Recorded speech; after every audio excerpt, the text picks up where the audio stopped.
Hey everyone, Technomentary with the video for you guys. In today's video, I'm going to show you how to factory reset and erase your Apple Pencil from your account. So let's get started. So in order to factory reset it all, it's going to be really simple. First thing we need to do is make sure it's connected to our iPad first.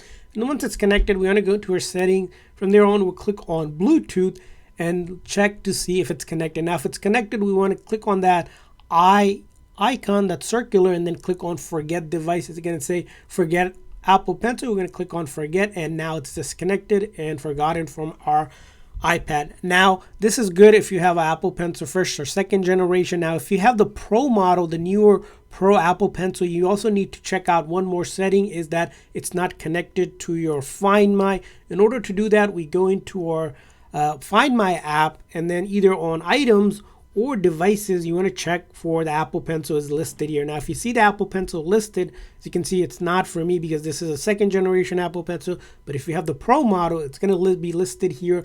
We want to go ahead and click on it and find it. After that, we want to click on remove this device. So once you click on it, remove it, you're going to click on remove, and it's going to ask for your Apple ID account so that it's unlinked from your Apple account or Find My, so that you can get it reactivate it on a new device, or someone else can reactivate it, or you can sell it or give it away after doing that. But if you have the first and the second generation, this Find My will not be available. So all you can just do is simply go into a setting and remove it. And that's how you do it. I hope this video was helpful. If so, please consider hitting that like and subscribe button for more tips and tricks for your Apple Pencil, iPad, and other iOS devices. See you guys next time.